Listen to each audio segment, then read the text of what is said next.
What is up, guys? Welcome back to another Fallout video, and so I'm bringing you another episode of our Top 5 Mods series, and this is episode 22, and this week we are back on the PS4 mods. Now, you guys didn't really like the PC mods too much, but I can understand that just because it's new and stuff like that, but there is some people that actually still want to see PC mods, so I'm going to do a few more of those in the future, just maybe not as many as PS4. But now that that is out of the way, if you guys do go on to enjoy this video, make sure you like, subscribe, and let's get right into it. But I'm going nowhere. Oh, yeah, I'm the type of guy that likes to roam around. Never pay full price for games again, guys. Use the link in the description to get up to 90% off of all G2A games. Alright, guys, so the first mod we have is the Equilibrium Weapon Balances and Fixes mod by Alex Aniev. And basically, the description of this mod says, Fallout 4 has tons of interesting weapons. Unfortunately, lots of them aren't very well balanced, so players end up with a very limited selection.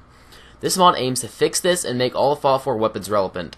This isn't really a rebalance and more of an attempt to fix the existing balance, which is already pretty good but has some apparent issues. This mod also contains tons of big and small changes, and here are some of the highlights. So right now, I'm going to be listing off some of the things he's changed throughout the game with some of the weapons.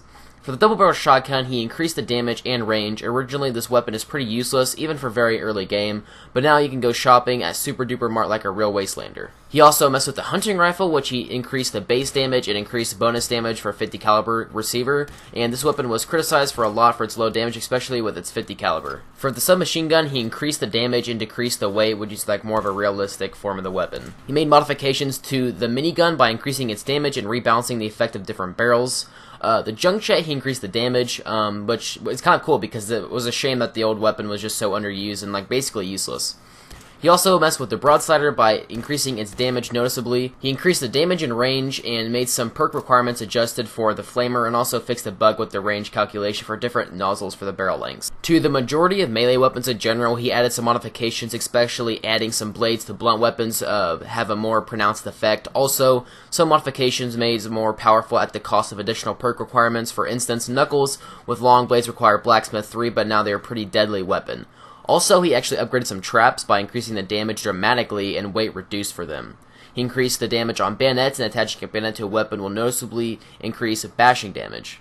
Scopes and suppressors now. Scopes have more consistent perk requirements, and also if you want to mount a recon scope on a pipe gun, you should be able to mount it on a proper weapon as well. Now for grenades such as the Nuka cherry and quantum grenade, he increased the blast damage increasingly. Explosives in general, components costs of crafting are a bit lower now. The reason is explosives crafting isn't just useful enough because of components or costs, and who wants to give up 2 nuclear material for pulse grenades for 4 oil of Molotov?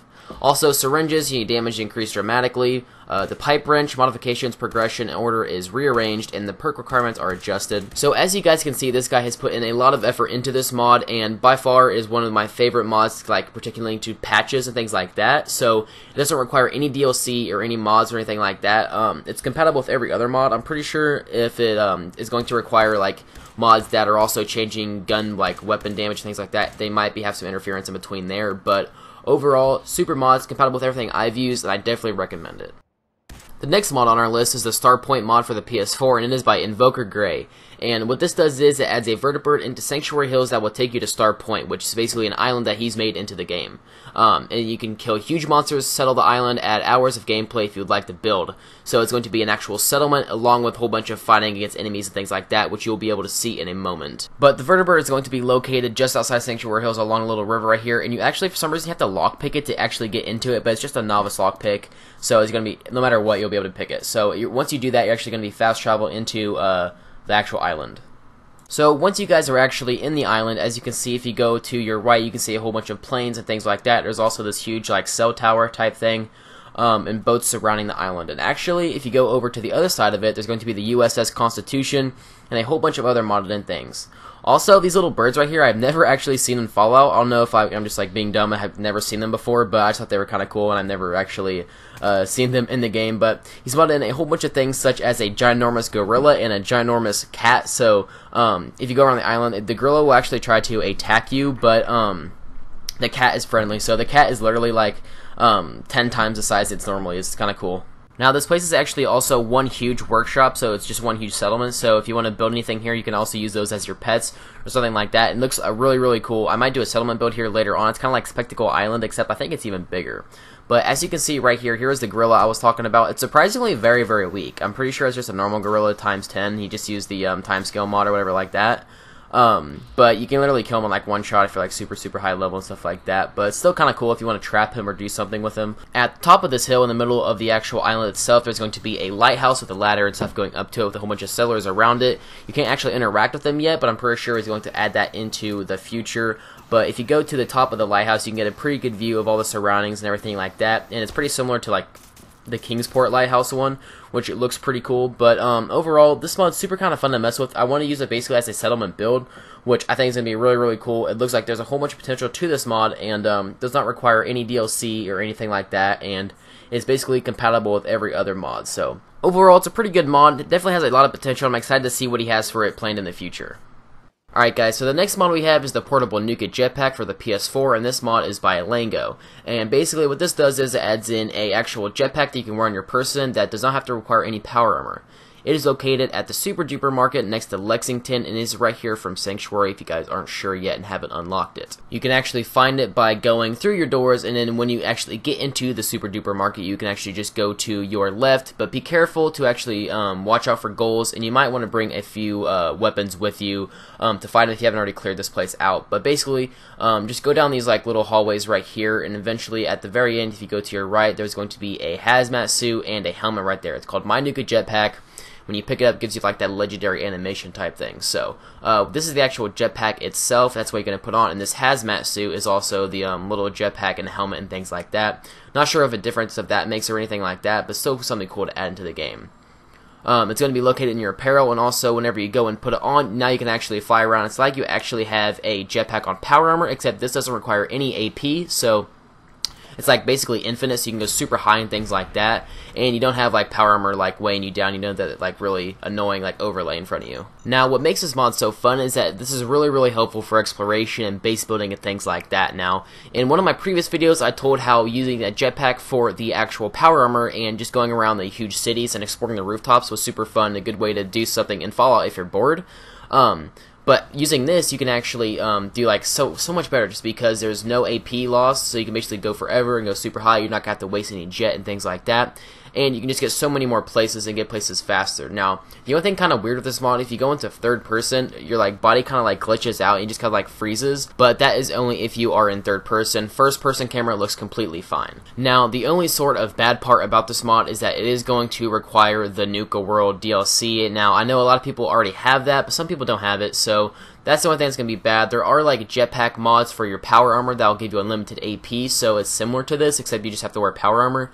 But I think like this one's just more fun, and like you can actually have like your outfit on and things like that. And I think the outfit itself is cool. This mod is also pretty much compatible with every mod I've had with it. I don't know why it would affect anything else too. So overall, super fun mod, and it helps you just do so much more things in the game, and it's such a fun thing to add in.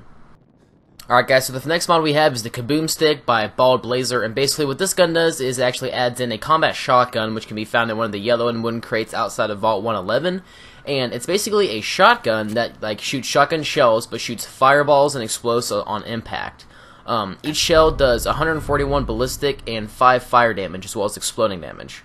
Long range with high accuracy, and has VAT's legendary effect. It makes a lot of noise and a lot of mass. Have fun with it.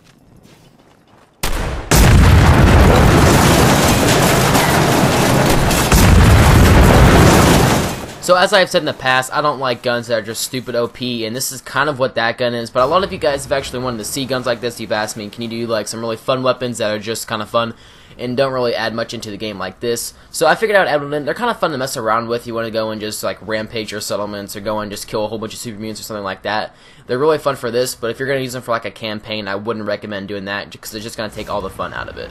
But as you can see, this gun is just super fun to use, and overall, super fun to use.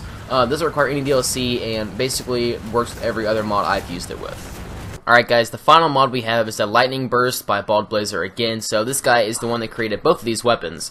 Now, this is basically just a little custom-made weapon. It's like half pipe pistol and half like Institute pistol almost. If you look at it, it uses fusion cells, and it can be found in the same place where the Kaboom Stick is. So you see they're right next to each other, and you can basically find them right next to each other. So basically, it uses fusion cells for ammo. It's semi-automatic firing. You can also hold it. It's long range. It also has very good accuracy. Has a high damage of 161. It's also super lightweight, small and compact, and reflective black texture on it. So basically, what this weapon does is, whenever you shoot it, it actually shoots a lightning instead of just like normal pipe pistol round or any ammo like that. But it's super fun to use. Like it's like I said, it's the other one before. Like it's like the Kaboom Stick, where basically it's just something to mess with. But instead of shooting fireballs, it shoots lightning, which I think is kind of cool to mess around with, especially if there's like a lot of enemies nearby, because it does a lot of splash damage. So it's kind of OP, but like I was saying, it's just a fun weapon to mess around with if you're bored or anything like that. Also, it's pretty much compatible with every other mod, and it's not going to be requiring you any DLC. So if you guys did enjoy this video, make sure you guys like, subscribe, and I will see you guys in the next one. Bye.